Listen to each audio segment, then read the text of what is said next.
पत्रकार मित्रों, एक विशेष घटना के संबंध में आपको आज यहां आमंत्रित किया गया है। आपको मालूम है कि बकेबर इटावा में कल जो पिछड़ी जाति के कथावाचक थे, जिनका कार्यक्रम पहले से तय था, ऐसा नहीं है उन्हें पहले से मालूम था कि कथावाचक पिछड़ी जाति से हैं, दलित जाति से हैं। इसके बावजूद भी कल उन्हें अपमानित किया गया, उनको काफी चोटें पहुंचाई, उन पर पेशाब डाला गया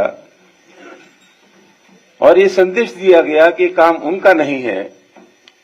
जो कमजोर वर्गों के लोग हैं, दलित हैं, पिछड़े हैं, वो ये कथा भागवत का कार्यक्रम नहीं कर सकते। दोस्तों, यह अत्यधिक दुर्भाग्यपूर्ण है कि अगर कोई पिछड़ी जाति का आदमी या दलित जाति का व्यक्ति अगर धार्मिक बातों को सीख लेता है, कथाओं को सीख लेता है, तो उसे आप भला कैसे वंचित कर सकते हैं। लेकिन ये मनोवृत्ति है हमारे देश की, और इस मनोवृत्ति की पोषक है भारतीय जनता पार्टी। जिस तरह से लोगों को अपमानित किया, वो निश्चित रूप से चिंता का विषय है। और न सिर्फ बकेबर में, आप देखते हैं पूरे उत्तर प्रदेश में जो कमजोर वर्ग के लोग हैं, दलित हैं, पिछड़े हैं, उन पर अत्याचारों की बात ही आई हुई है। कहीं उनकी बारातें नहीं चढ़ने दी जा रही हैं, कहीं उनकी बच्चियों के साथ बलात्कार हो रहा है।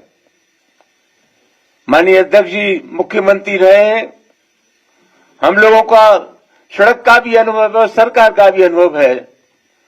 सरकार का जो मिजाज होता है, समाज की शक्तियों का संचालन उसी दृष्टि से होता है। और मुझे लगता यह है कि समाज में कुछ लोग ऐसा समझने लगे हैं कि ये सरकार उनके दिल की सरकार है, मन की सरकार है। इसी वजह से जहां जहां ये दलितों और पिछड़ों पर अत्याचार हो रहा है, कहीं भी सरकार ने यह संदेश देने की कोशिश नहीं की कि इस प्रकार की कोई घटना करेगा तो उसका अंजाम क्या होगा। अगर इन सब घटनाओं के खिलाफ कहीं से भी कठोर कार्रवाई हो जाती तो मैं निश्चित रूप से कह सकता हूं कि ताबड़तोड़ जो घटनाएं उत्तर प्रदेश में हो रही हैं, उनकी पुनरावृत्ति नहीं हो सकती थी। ये सरकारी संरक्षण में सब काम हो रहा है भारतीय जनता पार्टी की जहां जहां सरकार है। आप लोग जानते हैं, उज्जैन में बीजेपी का एक एमपी के एमएलए गया महाकाल के दर्शन करने के लिए, इन्हीं पार्टी का विधायक था, मंदिर में नहीं जाने दिया।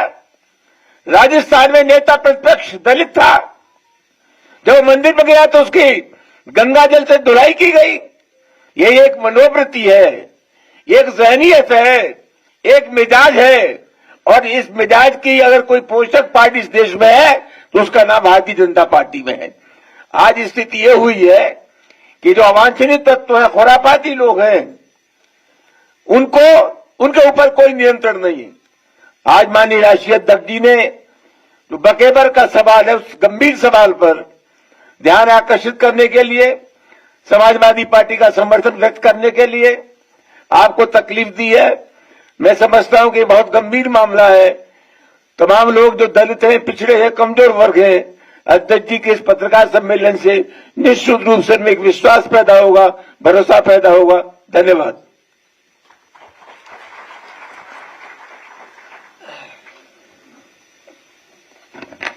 मैं प्रेस का धन्यवाद देना चाहता हूं कि एक महत्वपूर्ण विषय पे आप लोगों को मैंने तकलीफ दी है। हमारे पार्टी के प्रदेश अध्यक्ष दाईं तरफ बैठे हमारे साथ। हम लोग जब कार्यालय में रहते हैं,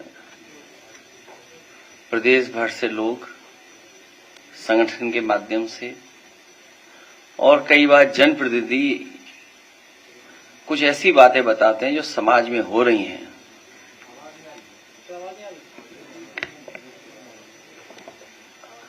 कई बार जानकारी हम लोगों को देते हैं कि समाज में जो घटनाएं हो रही हैं, भारतीय जनता पार्टी उनका पॉलिटिकल लाभ लेने के लिए घटनाएं होने देना चाहती है। भारतीय जनता पार्टी, इनकी सरकार में बैठे लोग न्याय देने लगे और निष्पक्ष कार्रवाई करने लगे। तो बहुत सारी घटनाएं होंगी नहीं, बहुत सारे गरीब लोगों को न्याय मिल जाएगा। इस सरकार का रवैया क्या है, इस सरकार का रास्ता क्या है? कई मौकों पर मैंने कहा यह सरकार हार्टलेस है, अनडेमोक्रेटिक है और हर वो काम अनकॉन्स्टिट्यूशनल उसको सपोर्ट करती है। बाबा साहब भीमराव अम्बेडकर जी का संविधान, उसकी प्रस्तावना,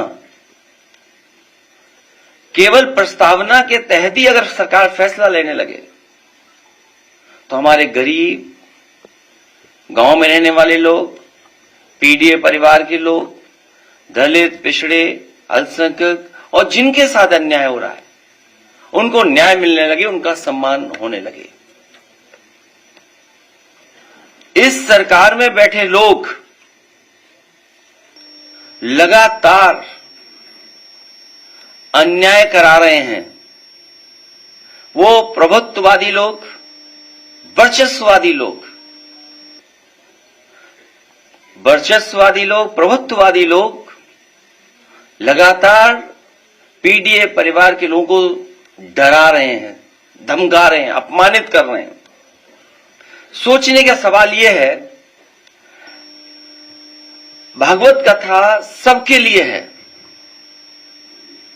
भागवत कथा सबके लिए है। जब सब सुन सकते हैं तो सब बोल क्यों नहीं सकते? भागवत कथा सबके लिए है, सब सुन सकते हैं तो सब बोल क्यों नहीं सकते? भगवत कथा भगवान कृष्ण से जुड़ी है।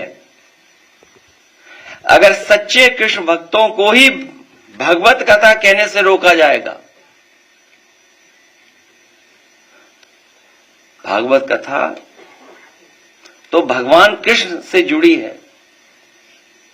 अगर सच्चे कृष्ण भक्तों को ही भागवत कथा कहने से रोका जाएगा तो कोई ये अपमान क्यों सहेगा? क्यों सहेगा कोई अपमान?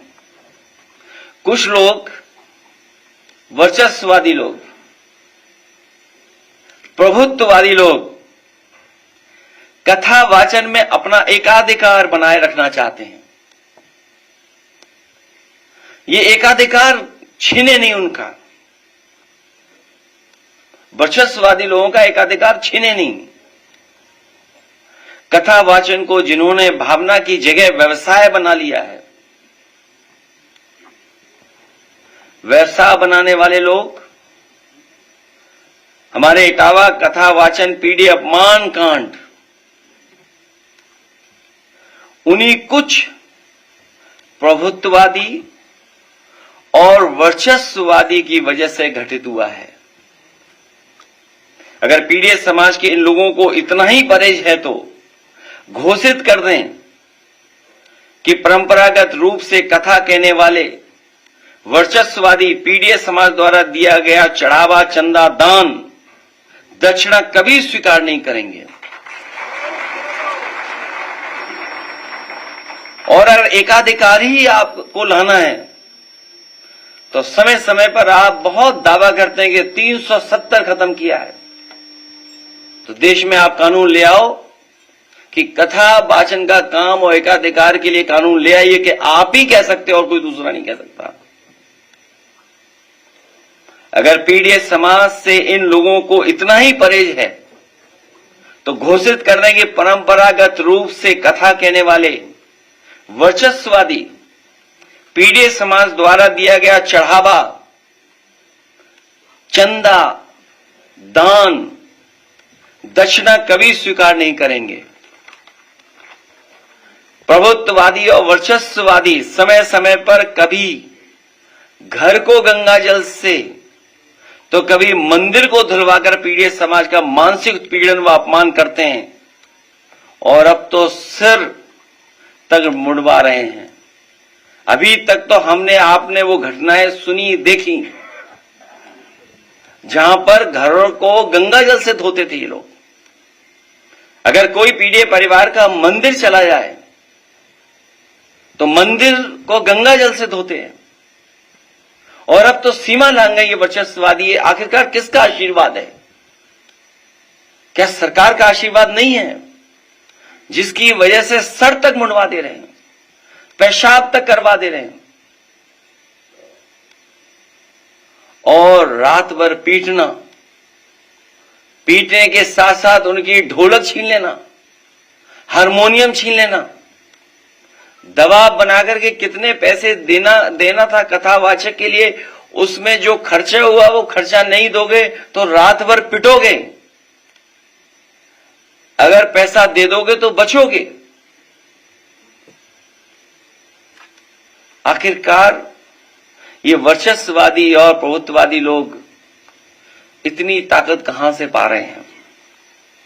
भाजपा राज में पीड़ित समाज को हे दृष्टि से देखा जाता है। आदरणीय रामजी सुमन जी ने तो कुछ घटनाएं बताई हैं, कुछ महत्वपूर्ण पदों पे बैठे लोगों के बारे में बताया है। सुना है हमने कि देश की सर्वोच्च सीट पर बैठने वाले के साथ भी कभी अपमान हुआ है। देश के राष्ट्रपति भी हे दृष्टि का सामना कर चुके हैं।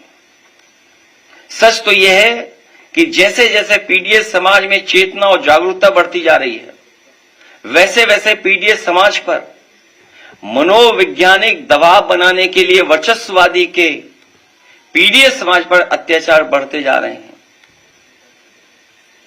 जो पाल समाज की बेटी के साथ अन्याय हुआ, अगर उसके परिवार के लोग खड़े हो गए तो उसके पिता पे भी मुकदमे लगा करके जेल भेज दिया, इनाम भी घोषित कर दिया।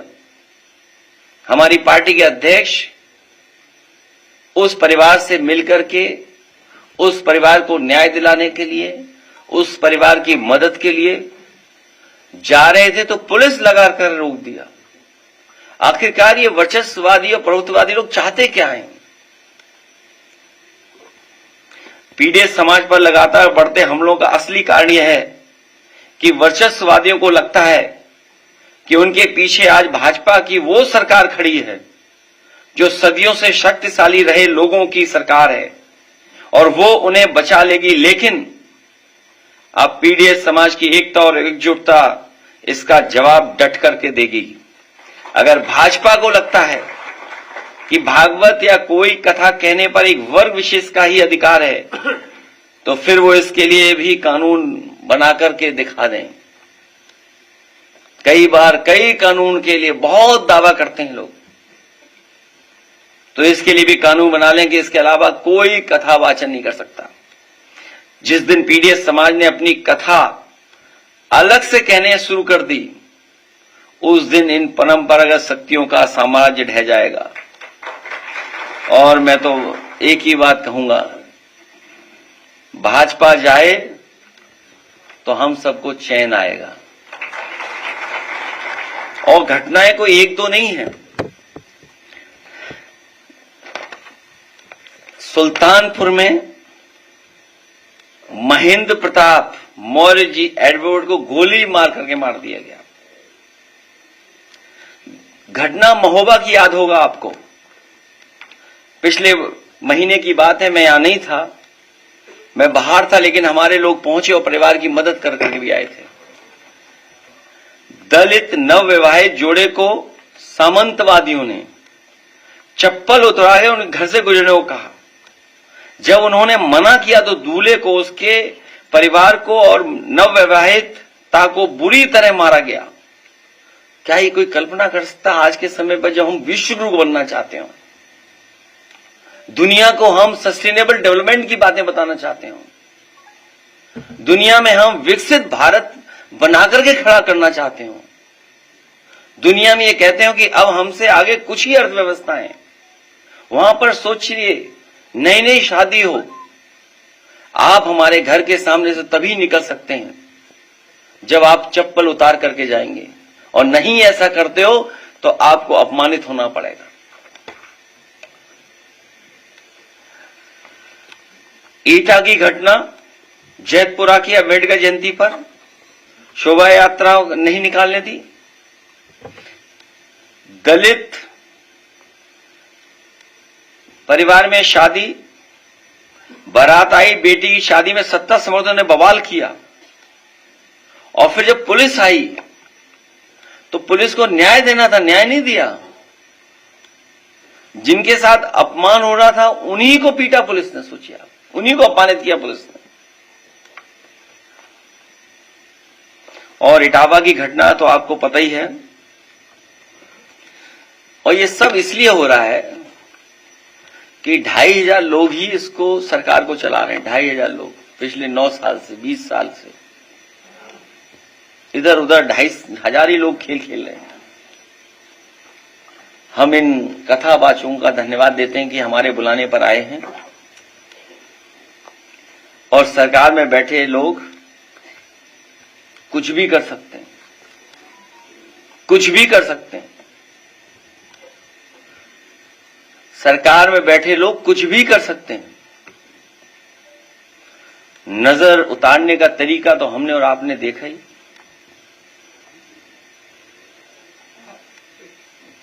बस बच ही गया कोई।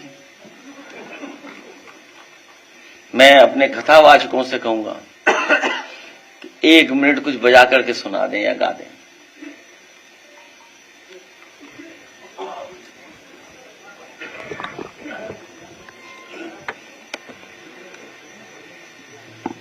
और इसमें एक जो साथी है, मैं तीनों के नाम ले दूं।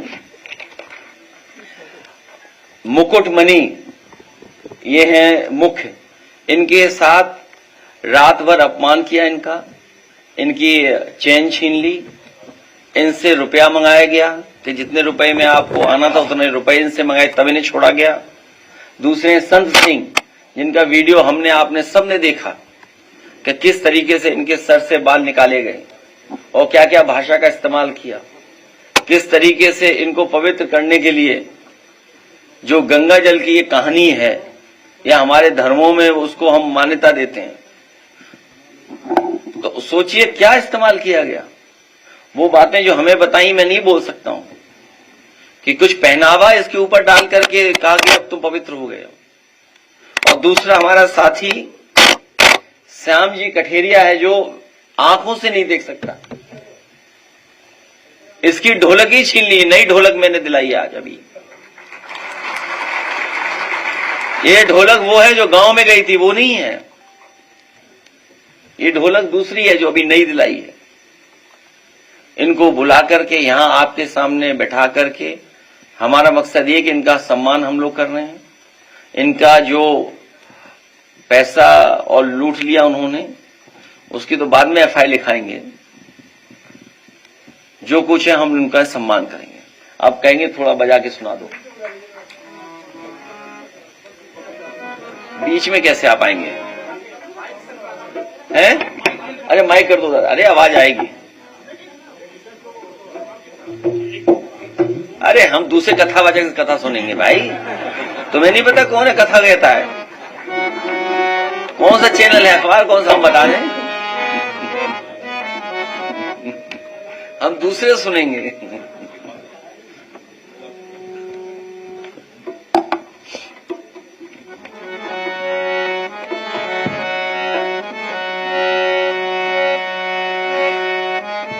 सच्चिदानंद रूपाय विश्वोत्पत्त्यादिहेतवे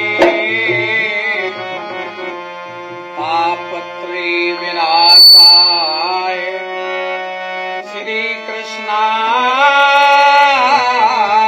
वयं नमः। श्री सच्चिदानंद भगवान की।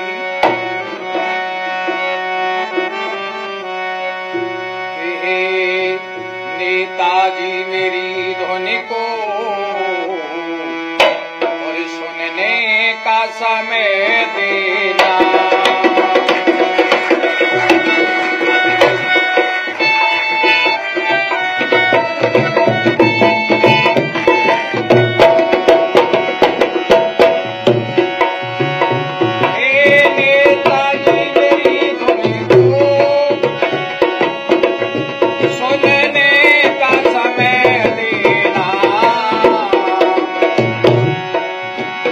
जब याद करूं मैं तो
पर जाता है जो पानी का प्यासा।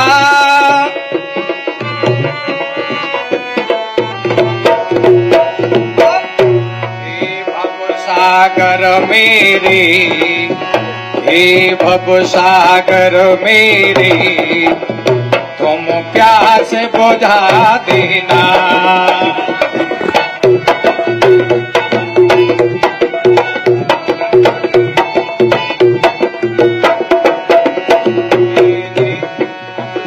हे नेताजी मेरी ध्वनि को सुनने का समय देना।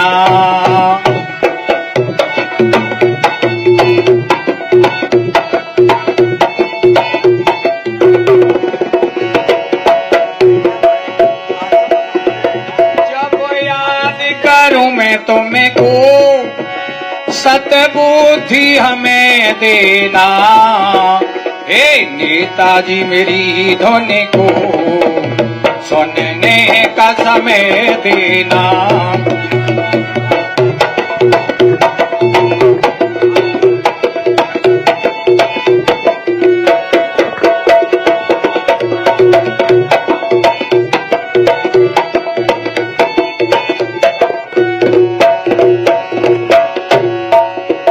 संसार सरोवर है फिरता मारा मारा।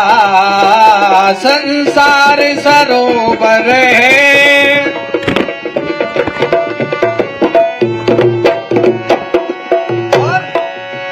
चरणों में पड़े तुम्हारे, चरणों में पड़े तुम्हारे, हमको न भुला देना।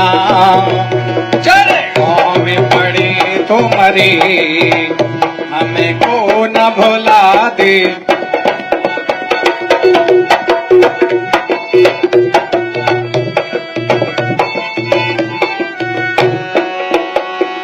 नेताजी मेरी ध्वनि को सुनने का समय देना।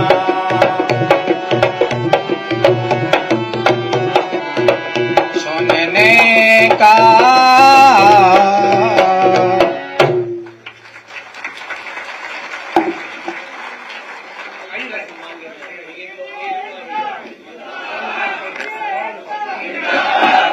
एक मिनट लाइए। शॉल का है।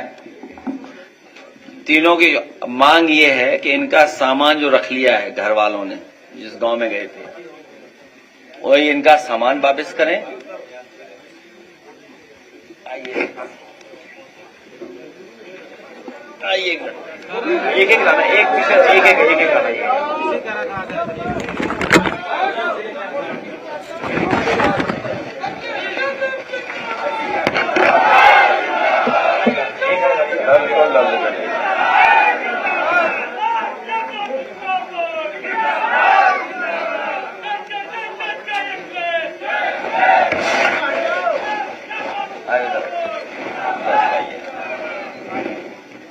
अब बताओ, ये बेचारा आंख से नहीं रहा, इसको भी मारा कठेरिया को।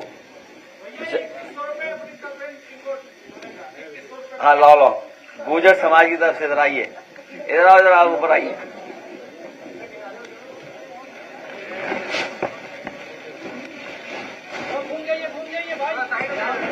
अब आप इधर आइए। एक मिनट, एक आप दे दो, एक आप दे दो। इधर आओ, इधर आओ, इधर आओ। और इन्हें हम लोग अभी तो ये लिफाफे में 21-21 हजार रुपए हैं, लेकिन इनको हम लोग पार्टी की तरफ से 51-51 हजार रुपए दे रहे हैं। आइए आइए, आ गया हूँ। लो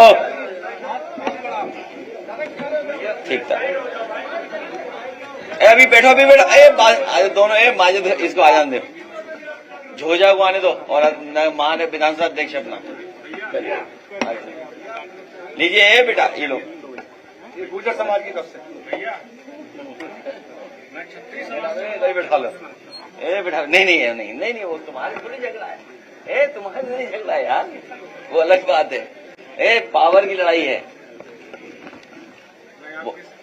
इधर दो, ये इधर दे, हमारे नेता पार्टी का। इधर किसी को दे दो, आप तीनों एक ही बात है। इधर दो, इसको आगे आ जा बेटा,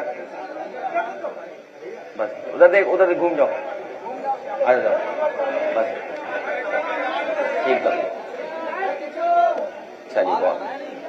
चलिए बहुत धन्यवाद है। क्या नाम तुम्हारा? हाँ ठीक है, अच्छा बैठो।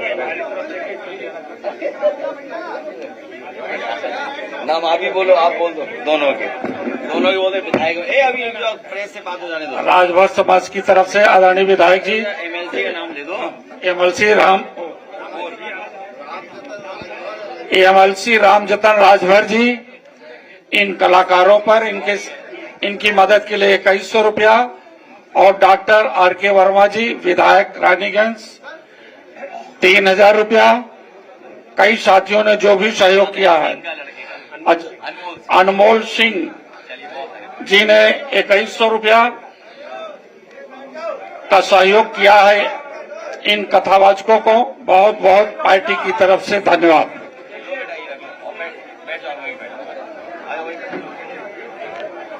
योगेश वर्मा जी, डॉक्टर प्रदीप कम निकाल लो। प्रदीप यादव विधायक औरैया की तरफ से 5000 रुपए का सहयोग। अरे प्रदीप जी ने भी जेब से निकाल दिया। लो ये आपस में बांट लेना बराबर, बराबर बांट लेना। पीलीभीत के जिला अध्यक्ष जी ने 5000 का सहयोग किया। एमएलसी साहब ने एमएलसी साहब ने अभी हम भी चंदा सहयोग किया 5000 रुपए का। विजय पासवान जी ने 5000 का सहयोग किया।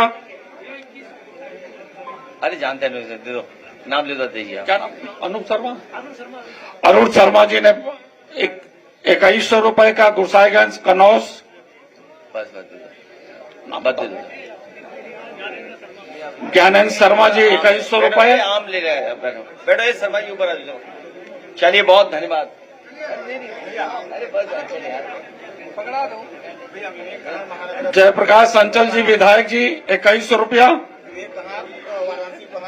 विवेक कहार वाराणसी से 2100 रुपया। अच्छा हम देख लेंगे, चलो चलिए धन्यवाद है। आनंद यादव विधायक बहराइच कैसरगंज 2100 रुपया। अच्छा, चिंता पासवान प्रधान 1000 रुपए, बेलथरा रोड। सभी साथियों को बहुत बहुत धन्यवाद।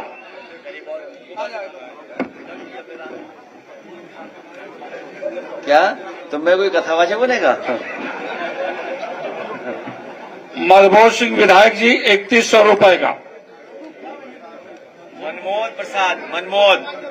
प्रसाद जी। डॉक्टर रणवीर चौधरी जी बाकी 2000 रुपए।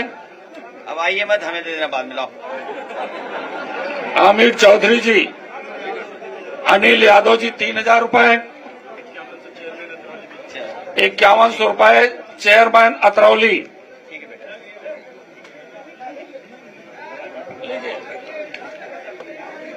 आने दो भाई, लखनऊ के नवाब है, आने दो। आने दो।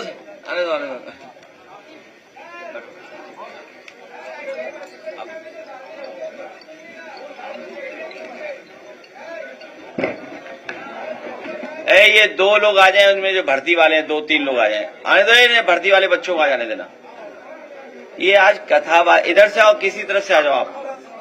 अरे आप क्यों दे रहे हो? बस ठीक है, क्यों बताते हो? बस छोड़िए, अब आ जाओ, बैठ जाओ। बाद में अध्यक्ष जी को लिख के दे देना, सबके प्रेस नोट में नाम चले जाएंगे, ठीक है, फोटो सहित। वो आए दूसरे भर्ती वाले।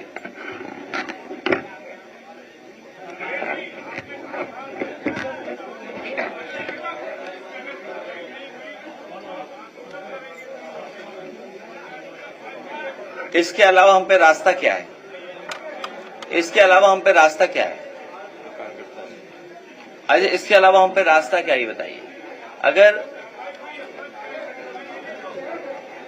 आप लोग रुक जाओ, थोड़ा आवाज कम करो, तो कुछ प्रेस के लोग सवाल पूछ रहे। रुक जाइए, कागज बाद में ले ली जाएंगे, रुक जाओ। सिक्योरिटी वालों दे दो, कागज ले ले कोई सिक्योरिटी वाला। हाँ अब पूछो, क्या कार्रवाई हुई है? भाई उसके चैन थी, वो नहीं दी गई बात। ढोलक, हारमोनियम, और अपमान के लिए क्या है? अपमान के लिए क्या किया सरकार ने? अभी आपको नहीं पता, ये सरकार को इन पे मुकदमा दर्ज करा दे। आपको नहीं पता क्या? अभी मुकदमा दर्ज करा देगी सरकार इन पे, देखिएगा आप।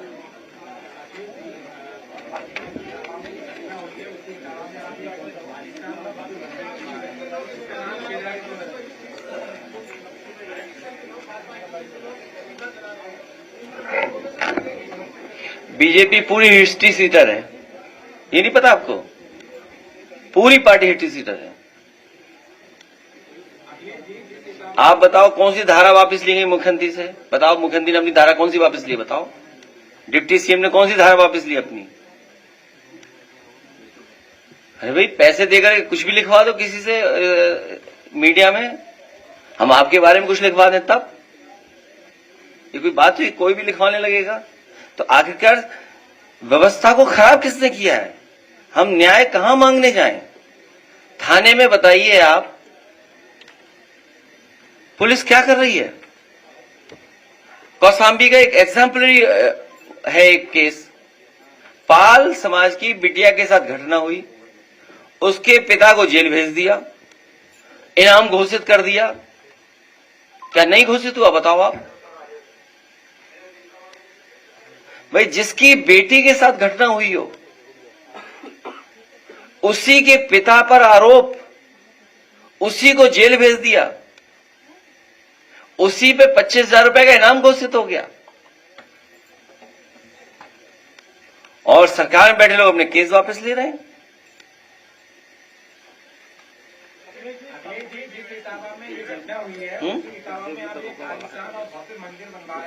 हाँ, अरे अभी, हाँ ठीक है, याद दिलाया। देखिए, अभी एक साथी यहां आया, दरोगा ने उस पे, आजमगढ़ का है, कैश ले लिया, जेब से निकाल लिया पैसा। हाँ, आजा बेटा, यहां आजा। बताइए, दरोगा ने कैश ले लिया उस पे, जेब से पैसा कितना निकाल लिया बेटा? 24,000 रुपए निकाल लिया। बताओ, दरोगा ने 24,000 रुपए निकाल लिया। आप याद कीजिए, दिल्ली की मुख्यमंत्री ने हमारे लिए क्या कहा? क्या कहा था दिल्ली की मुख्यमंत्री ने हमारे लिए? कौन कहलवा रहा था ये बात? हम आपको कहें आप लोग टोटी चोर होता? ये कोई बात हुई? कौन करवा रहा है? बीजेपी करवा रही है। ये है, देखो, बताओ, गरीब लड़का, बताइए, 24,000 रुपए ले लिए दरोगा ने इससे।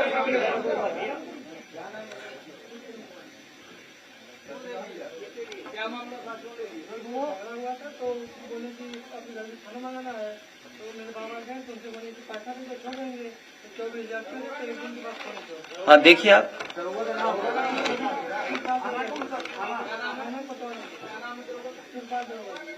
अरे दरोगा क्या, तुम्हें लखनऊ में पैसा चल रहा, दरोगा दरोगा कर रहे हो तुम यार।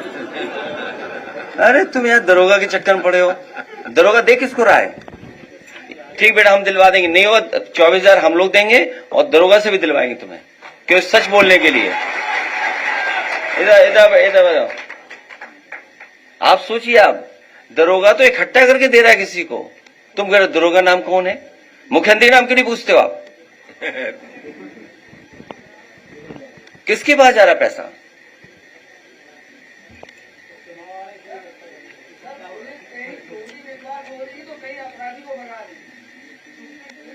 क्या ये बताइए आप, अभी एसडीएम पिटा विधायक से, और आप में से कुछ लोग हैं पत्रकार जो न्यूज बदल रहे हैं। जो अखबार आरएसएस बीजेपी का है, बिका हुआ अखबार, वो क्या न्यूज बदल रहा है? आपको याद होगा अखबार का एक जमाने का, हालांकि उस तरफ मैं जाना नहीं चाहता था। याद है पोस्टर कैसे लगते थे लखनऊ में? न दलितों की बनी रानी, न यादव की कहानी। याद है आपको? याद कीजिए आप। क्या न दलितों की रानी, न यादवों की कहानी? ये सब भूल जाएंगे हम लोग?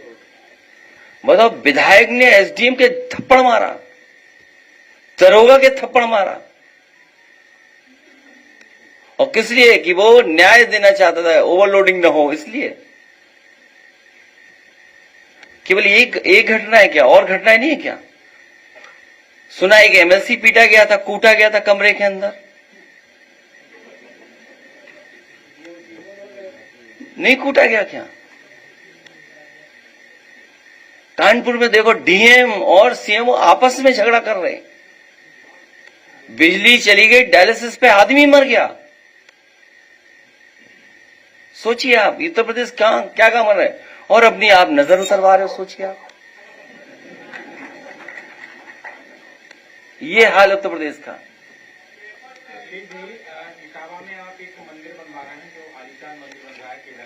उसमें भी बीजेपी के लोग तिगड़म लगा रहे हैं। ये अभी आज का विषय नहीं है, आज तो केवल कथा का विषय है। डीएलएड के अभ्यर्थियों का जो अध्यक्षता कर रहे हैं रजत सिंह, वो लखनऊ में ज्ञापन वो अलग विषय है। भेज दिया। क्या चीज? रजत यादव लखनऊ में ज्ञापन देने आते हैं, डीएलएड की जो अध्यक्षता कर रहे थे उनको जेल भेज दिया। किस केस में? यहाँ पे ज्ञापन देने आए, उठा ले गए, उसको 3 दिन बाद रिहा किया गया। कल सोशल मीडिया पर काफी वायरल हुआ। अच्छा, मैंने जानकारी नहीं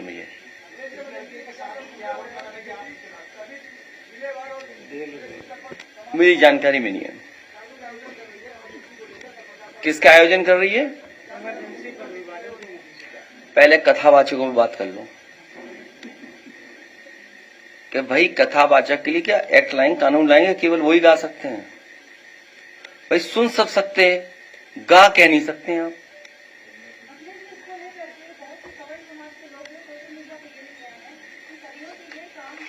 मैंने कभी सवर समाज को नहीं कहा, मैंने केवल वर्चस्ववादी कहा है। सवर समाज को क्यों बुरा लग रहा है, ये आप चेक करिए। उनको क्यों तकलीफ है? भाई हमने तो किसी को नहीं कहा, हमने तो वर्चस्ववादी कहा। भाई हमारे रामजय सुमन जी के साथ किससे किया? वर्चस्ववादी लोगों ने किया। यहाँ सब समाज के लोग बैठे हैं, आप में सब समाज के लोग हैं। अभी एक साथी आया जो कथावाचक को सम्मान दिया, वो पीछे बैठा है साथी। तो ये थोड़ी है कि, लेकिन बीजेपी कुछ और तरीका अपना रही है।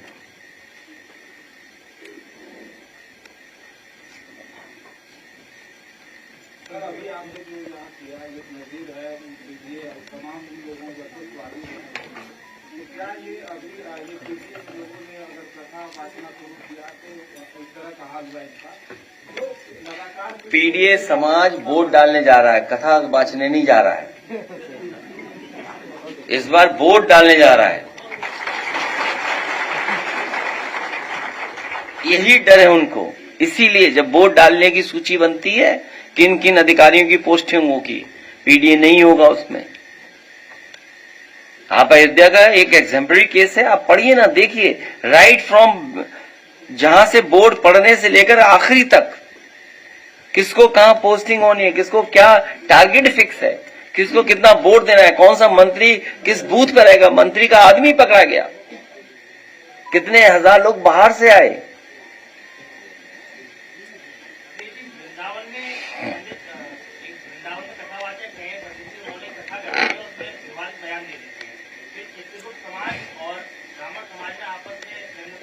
वो मुझे जानकारी नहीं है, लेकिन इतना पता है मुझे, मथुरा वृंदावन में भी जमीन बहुत बीजेपी के लोगों ने कब्जा की है, इतनी कब्जा की है।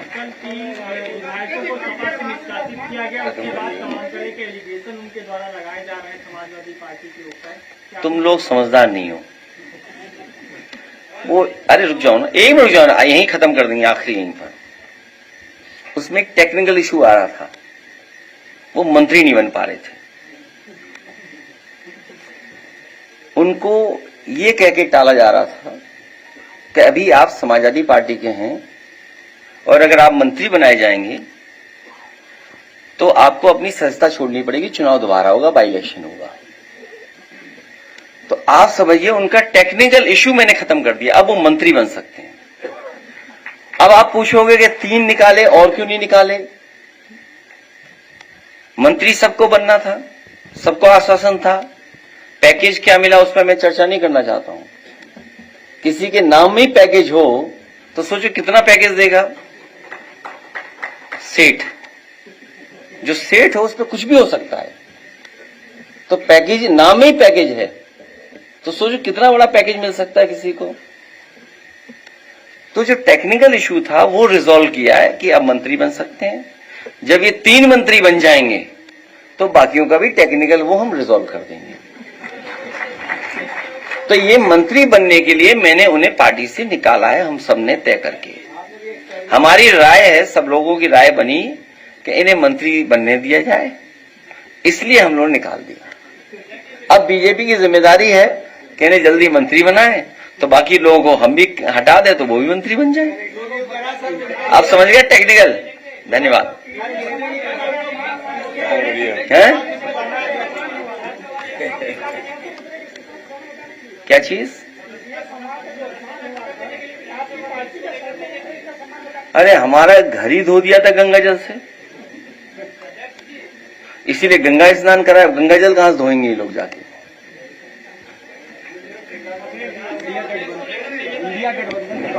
चलिए, बहुत धन्यवाद।